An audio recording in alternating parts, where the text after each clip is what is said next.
Last class में हो गया है हमारा एंगुलर एसएचएम, जिसमें मैंने कहा था कि अगर आपको पकड़ के ऐसे ऐंठ दें तो क्या होगा, आपका रीस्टोरिंग फोर्स वापस आपको मीन पोजीशन पे लाएगा, पर मीन पोजीशन से तक आने में आपकी बॉडी कुछ रोटेशनल काइनेटिक एनर्जी गेन कर लेगी, जो वापस उसको मीन पोजीशन पे नहीं रुकने देगी, तो वो दूसरी डायरेक्शन में ऐंठ जाएगा।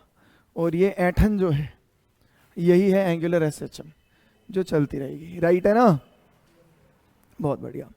आज हम पढ़ेंगे सिंपल पेंडुलम का, क्या ही बोल दिया मैंने, एसएचएम का। अब तो पता लग गया तुम्हें, एसएचएम का सबसे सिंपल एग्जाम्पल। टॉपिक डाल दो, सिंपल पेंडुलम।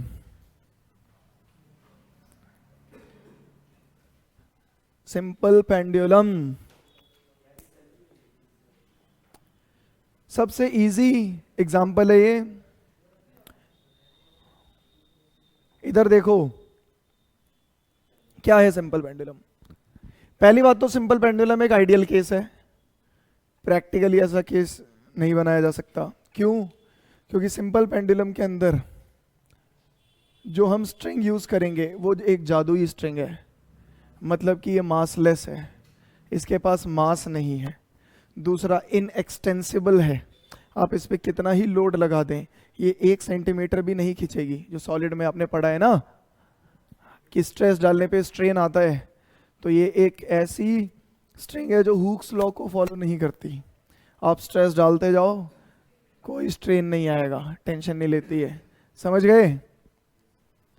एक और है, इसकी बेंडिंग रिजिडिटी 0 है, मतलब क्या है कि मुड़ेगी नहीं।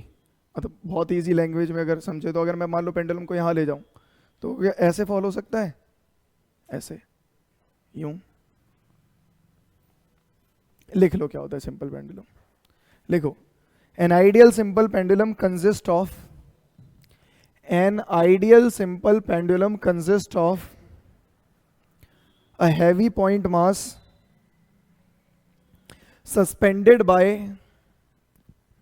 suspended by consist of a heavy point mass suspended by an inextensible massless string.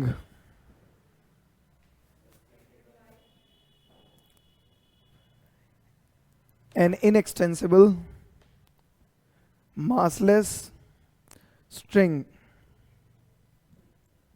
from a rigid support, from a rigid support। तो ये है वो rigid support।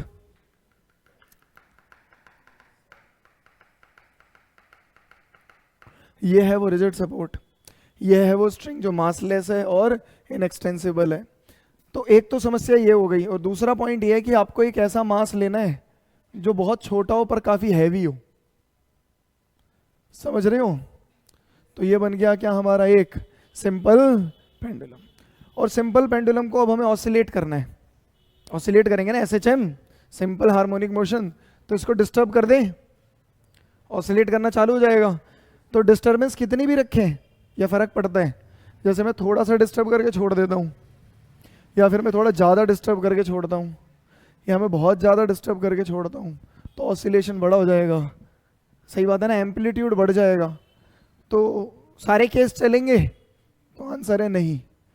सिंपल पेंडुलम में, मतलब सिंपल पेंडुलम एसएचएम को फॉलो तभी करेगा, कब करेगा? जब ये डिस्प्लेसमेंट बहुत छोटी हो, एक्स की वैल्यू बहुत कम होनी चाहिए, हल्की सी डिस्प्लेसमेंट देके छोड़ देंगे हम। रीजन, क्योंकि ये डिस्प्लेसमेंट जितनी छोटी होगी, इस बॉब, ये जो बॉब का मोशन है उतना ज़्यादा स्ट्रेट लाइन में होगा।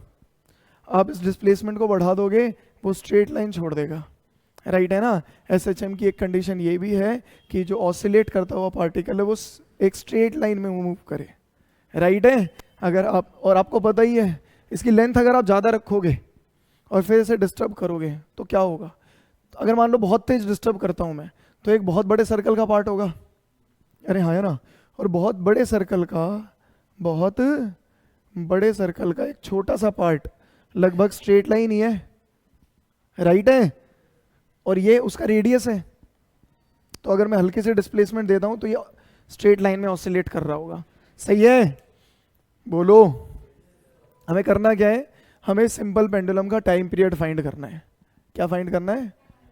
तो अभी ना फाइंड तो करेंगे ही हम, पर पहले गेस करते हैं कि आपके हिसाब से टाइम पीरियड इसका किस किस बात पे डिपेंड करेगा, किन किन चीज़ों पे डिपेंड करेगा।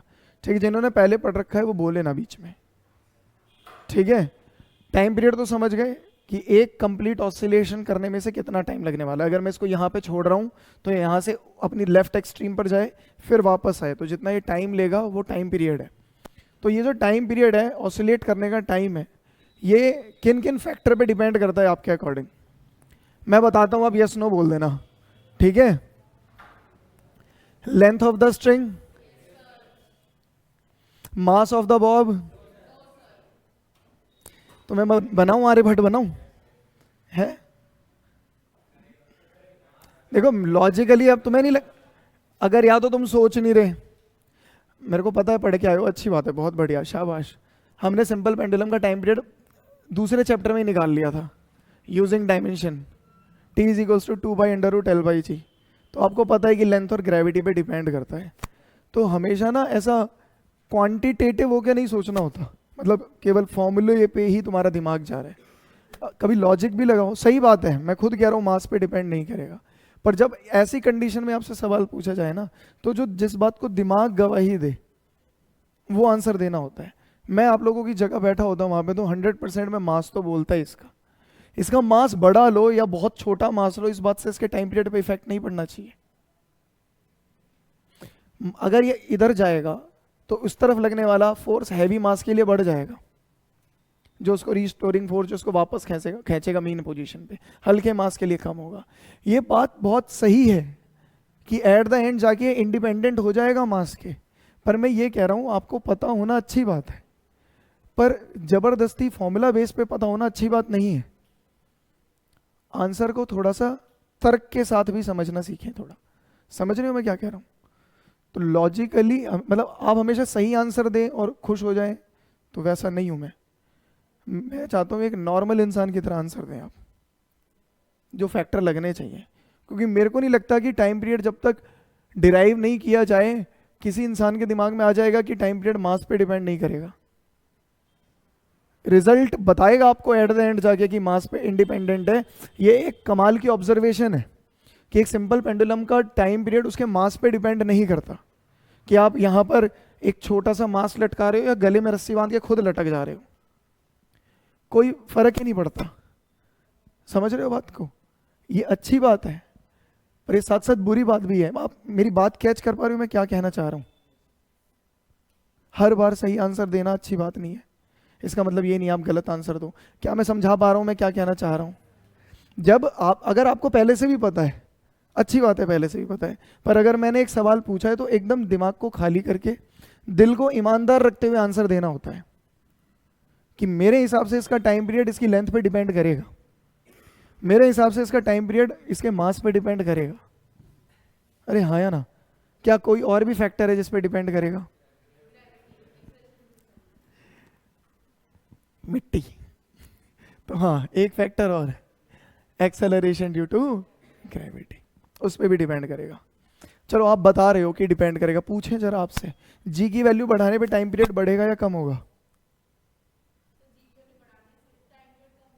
कैसे पता? यही तो बात है, दिमाग में फॉर्मूला चल रहा है, सही बात नहीं है, पर मैं चाहता नहीं था कि आपके दिमाग में फॉर्मूला चले। एक ये नया टॉपिक है, इसका टाइम पीरियड आपको इसका लॉजिक सोचना था कि लॉजिकली जी की वैल्यू बढ़ाने से टाइम पीरियड पे क्या इंपैक्ट आता। अगर ये यहाँ पे मेरे से ये कहती कि सर जी बढ़ने से जो नीचे खींचने वाला एक्सेलरेशन है वो बढ़ जाएगा, अरे हाँ या ना, और उसके बढ़ने से ये अपनी मीन पोजीशन से, एक्सट्रीम पोजीशन से मीन पोजीशन की तरफ जल्दी आएगा, और जल्दी आने की वजह से इसका टाइम पीरियड में गिरावट आ जाएगी, तो एक अच्छा आंसर लगता है मुझे। Sir T is equals to 2π/L/g, तो जी कम हो गया तो टी बढ़ गया, भौतिकी है ये, ऐसे चलाओगे तो बहुत दूर तक नहीं जा पाओगे। समझ रहे हो ना? हाँ, तो फॉर्मूलों से ज़्यादा अपनी तर्क शक्ति को मजबूत करना सीखें। ओके, धीरे धीरे फिर ऐसे आप पढ़ने की अप्रोच रखेंगे तो फॉर्मूला ध्यान रखने में भी कोई खास कष्ट होगा नहीं आपको। सही बात है। अब अगर मैं आपसे पूछूं कि आपको पता है लेंथ भी है एक फैक्टर, अरे हाँ या ना, तो लेंथ बढ़ाने से टाइम पीरियड बढ़ेगा या कम होगा? तो आंसर तो तुम्हारे दिमाग में है कि जी वही मानने तो है नहीं हमें, t is equals to 2 pi under root L by G, S T is directly proportional to L. पर तर्क बताओ ना, मत बताओ। अब आते हैं आगे। तो ये ऑसिलेट कर रहा है, और ऑसिलेट करते हुए मान लो अभी किसी इस पोजीशन पे पहुंच गया।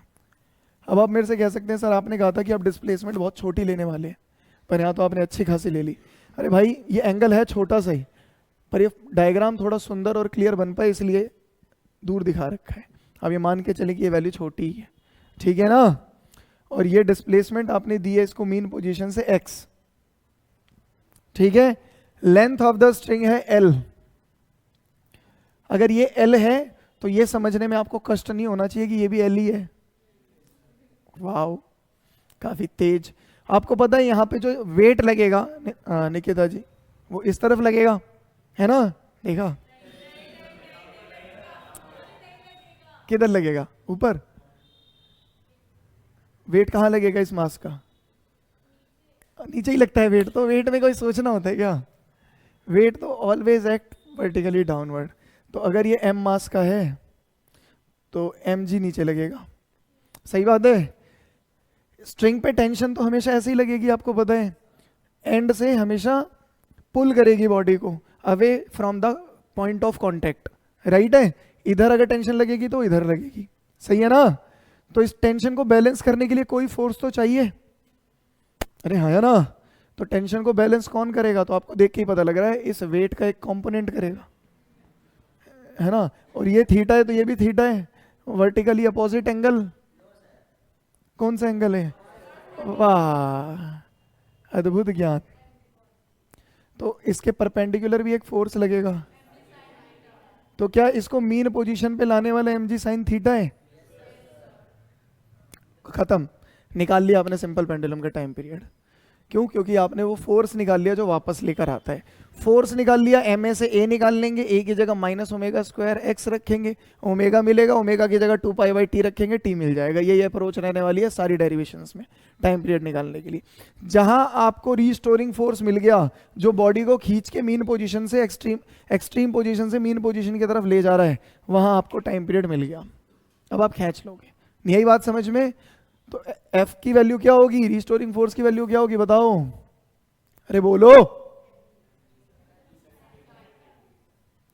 mg साइन थीटा, अरे हाँ है ना, माइनस mg साइन थीटा।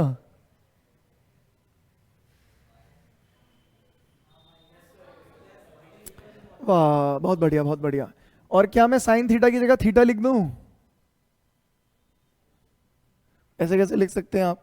अभी तो बताया थीटा बहुत छोटा एंगल है, theta is very small angle, ठीक है। And theta is equals to L by R, arc upon radius. इस पूरे सर्कुलर पाथ के लिए आर्क ये है और रेडियस इसकी लेंथ है, तो मतलब ये हो जाएगा minus of M G X upon L, सही है। और एफ की जगह मैं एम ए लिख दूं,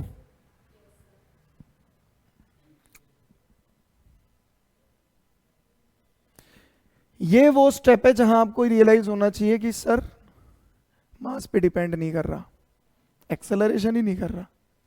आ रही है बात समझ में? ए की जगह मैं रख दूं माइनस ओमेगा स्क्वायर एक्स, बोलो।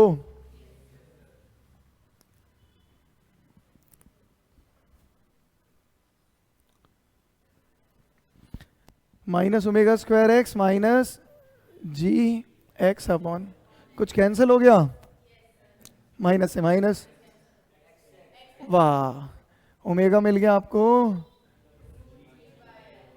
ओमेगा की जगह रख देंगे हम 2 पाई अपॉन, टाइम पीरियड चाहिए ना, दिख रहा है फॉर्मूला?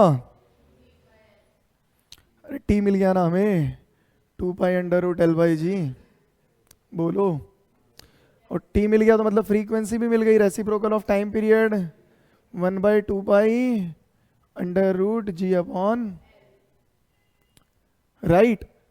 यहां पे मिलती है हमें वो चीजें जो हमें ये बताती हैं कि जो टाइम पीरियड है वो मास पे डिपेंड नहीं करता। बहुत कमाल की बात है। अच्छा, मास के अलावा ना एक और चीज है ऑब्जर्व करने वाली, जो यहाँ से ऑब्जर्व करनी चाहिए आपको, कि मास पे तो नहीं करता, पर सर इस बात पे भी नहीं करता टाइम पीरियड डिपेंड, ये तो कमाल की बात है। मास पे नहीं करता, वो एक हैरान कर देने वाला फैक्टर था जिसका सस्पेंस आपने मिट्टी कर दिया। पर अभी एक सस्पेंस बचा हुआ है, बताओ बताओ। बहुत बढ़िया, राइट आंसर एक्स। ये जो डिस्प्लेसमेंट है इस पे भी डिपेंड नहीं कर रहा कि आप थोड़ी सी डिस्प्लेसमेंट दे रहे हैं या ज्यादा डिस्प्लेसमेंट दे रहे हैं, एक्स फैक्टर ही नहीं है, एक्स भी तो कटा है। मतलब मैं सिंपल पेंडुलम को मीन पोजीशन से इतना हिलाऊं या इतना हिलाऊं, टाइम पीरियड उतना ही है। इतने में भी वो ऑसिलेट करने में उतना ही टाइम ले रहा है, इतने में भी ऑसिलेट करने में उतना ही टाइम ले रहा है। ऐसे कैसे? डिस्टेंस बढ़ गया, वो कह रहे डिस्टेंस बढ़ गया तो रिस्टोरिंग फोर्स बढ़ गया, रिस्टोरिंग फोर्स बढ़ गया, एक्सेलरेशन बढ़ गया, तो बॉडी तेज आती है, तेज जाती है, टाइम उतना ही हो जाता है। नहीं आई बात समझ में? समझ रहे हो ना? तो एक्स पे भी डिपेंड नहीं कर रहा, तो टाइम पीरियड केवल एल पे और जी पे डिपेंड करता है, लेंथ पे डिपेंड करता है, और एक्सेलरेशन ड्यू टू ग्रेविटी पे डिपेंड करता है। और ये फॉर्मूला ट्रू है अंडर सम कंडीशन कि एल की वैल्यू रेडियस ऑफ अर्थ के कंपैरेटिवली बहुत छोटी होनी चाहिए, और दूसरा क्या, जी कांस्टेंट होना चाहिए। अब बोलो जी तो कांस्टेंट ही होता है, ऐसा नहीं होता कि जी कांस्टेंट ही होता है, जी बदलता भी है। मैंने मान लो इस पेंडुलम को एक लिफ्ट में लगा दिया, अब वो लिफ्ट ऊपर की तरफ जा रही है तो जी की में वेरिएशन नहीं आएगा। लिफ्ट नीचे की तरफ आ रही है, लिफ्ट की रस्सी काट दी, फ्री फॉल हो रही है, लिफ्ट की रस्सी काट दी, फ्री फॉल होगी, जी की वैल्यू 0 हो जाएगी, टाइम पीरियड इनफाइनाइट हो जाएगा। अब अगर सिंपल पेंडुलम इस पोजीशन पे, मान लो लिफ्ट के अंदर इस पोजीशन पे है, अब वो इसी पोजीशन पे नीचे गिरेगा, आएगा ही नहीं मेन पोजीशन पे। अरे हाँ या ना? क्योंकि जी 0 तो रिस्टोरिंग फोर्स वापस लाने वाला एम जी 0, तो इसी पोजीशन पे गिरेगा नीचे की तरफ। गिरता रहे, अगर मान लो इतनी हाइट से फेंका, गिरता ही रहे तो अनंत काल तक ऐसे ही रहेगा, ऑसिलेशन ही खत्म। नहीं आई बात समझ में? तो ये फॉर्मूला ट्रू कब है? जब जी कांस्टेंट हो और एल छोटी हो। समझ रहे हो ना? अब लिख लो, आपने पेंडुलम क्लॉक देखी है? पेंडुलम क्लॉक का टाइम पीरियड कितना होता है? नहीं सेम तो होता है, होता कितना है? अरे 10 सेकेंड, 20 सेकेंड, कितना? 1 2 सेकेंड, ध्यान रखो। हाँ, एक फॉर्मूला और लिख लो टाइम पीरियड का, T is equals to 2 pi under root radius of earth 1 plus R E upon L into ji.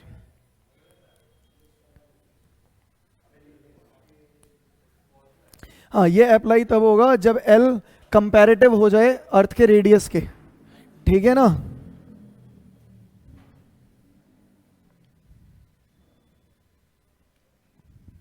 Okay. और इसी में अगर एल की वैल्यू इन्फिनिटी बहुत लंबी हो जाए, मतलब बहुत ही बड़ी, तो इन्फिनिटी का मतलब ये पार्ट तो 0 हो गया, सही बात है? तो टाइम पीरियड हो जाएगा आपका क्या, 2 pi under root R E upon G, right ना? अरे बोलो, अगर लेंथ इसकी इन्फानाइट हो जाए, ये फॉर्मूला हमें डिराइव नहीं करना, समझ गए? डायरेक्टली ध्यान रखें, डेरिवेशन अब बोलेंगे तो करवा देंगे, कोई दिक्कत नहीं है। ये लड्डू बोलोगे तो खिला देंगे, खिला दो सर, डालो मुंह में। कमाल है, क्या क्या? तो अगर एल की वैल्यू इन्फानाइट हो जाए तो क्या होगा?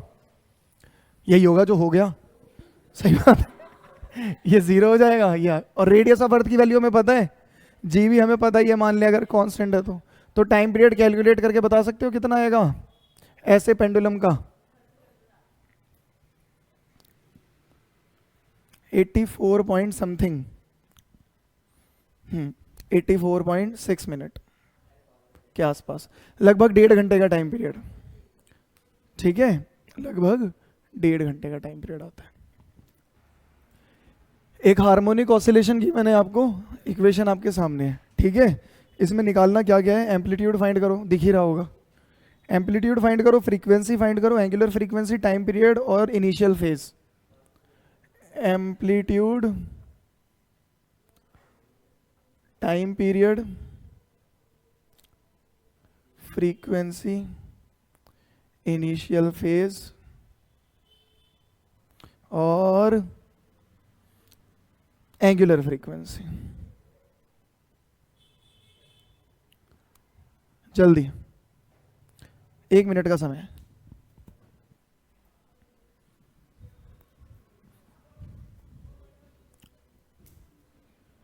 इजी था। तो क्वेश्चन ये है कि जो शॉर्टेस्ट डिस्टेंस है ऑसिलेटिंग पार्टिकल जो ट्रेवल कर रहा है वो √3/2 टाइम्स है अपने एम्पलीट्यूड का, ठीक है ना। और ये कब होता है? t इज 2 सेकेंड पे। आपको इसका टोटल टाइम पीरियड फाइंड करना है। क्वेश्चन समझ में आ गया? जो डिस्टेंस ट्रेवल्ड है वो 2 सेकेंड पे √3/2 टाइम्स ऑफ इट्स एम्पलीट्यूड है। Find its time period first. Use कर लो y is a sin omega t ना, ठीक है। y की वैल्यू कितनी? √3/2 times of amplitude a sin omega की जगह रख दो 2π/t और टाइम है 2 सेकेंड। a से कैंसिल। √3/2 साइन किस पे देगा? मतलब π/3 पे। अरे बोलो। इक्वल्स टू साइन ऑफ कितना? 4π/t। तो मतलब 4π/t की वैल्यू कितनी? π/3। कितना आ रहा है हमारा t? निकाल लो। तो एक पार्टिकल है जो ऑसिलेट कर रहा है और उसके ऑसिलेशन की इक्वेशन आपके सामने गिवन है SHM की, ठीक है। आपसे कह रहा है कि इनिशियल पोजीशन पार्टिकल की 1 सेंटीमीटर है, मतलब x की वैल्यू 1 सेंटीमीटर है। कब? जब t की वैल्यू 0 है। इनिशियल पोजीशन 1 सेंटीमीटर कहने का यही मतलब है, राइट है। और क्या कह रहा है कि इनिशियल वेलोसिटी कितनी है? Initial velocity is pi centimetre पर सेकेंड। ये गिवन है आपको। आपको इसका एम्पलीट्यूड और इनिशियल फेज निकालना है, कितना होगा। आपको एंगुलर फ्रीक्वेंसी भी गिवन है, कितनी? पाई रेडियन पर सेकेंड। पार्टिकल ऐसे ऑसिलेट कर रहे हैं, इनिशियली 1 सेंटीमीटर पर है और इनिशियल वेलोसिटी इतनी है, एंगुलर वेलोसिटी इतनी है। Find amplitude and phase. तो आओ देखो, x is equals to a cos omega t ना। हमें पोजीशन गिवन है t0 पे, तो 1 सेंटीमीटर कब? a cos, ये कितना? 0, हटाओ इसे, तो फाई, मतलब कि a cos फाई की वैल्यू 1 आ रही है। सही बात है। हमें वेलोसिटी भी गिवन है इनिशियल टाइम 0 पर। किसको? a को क्या लिख सकते हैं? अभी लिखते हैं। ये हो गया। अब वेलोसिटी पे चले जाओ। वेलोसिटी में आपको पता है इसे डिफरेंशिएट करना है, dx/dt है ना। तो आएगा -a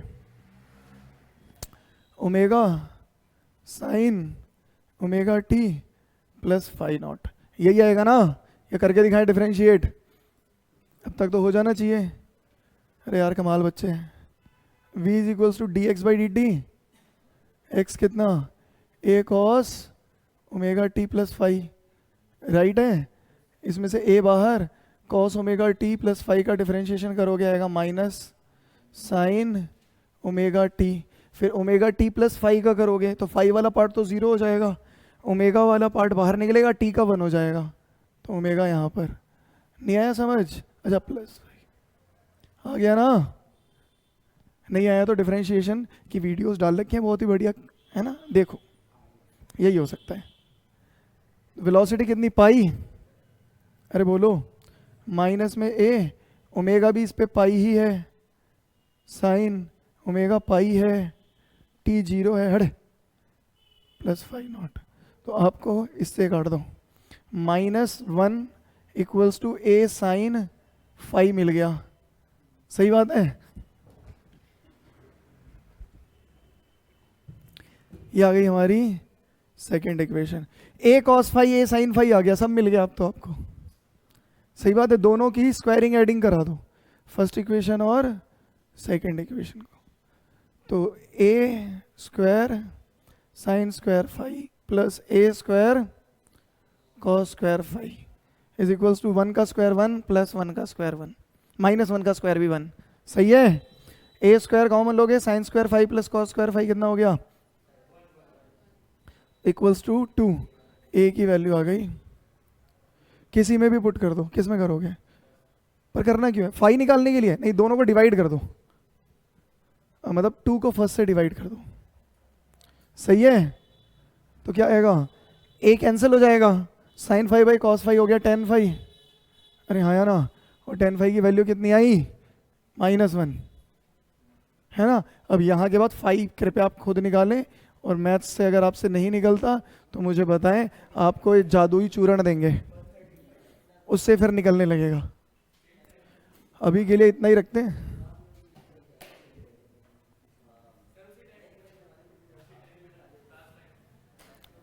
टाइमिंग्स मैसेज आ जाएगा ग्रुप में आपको।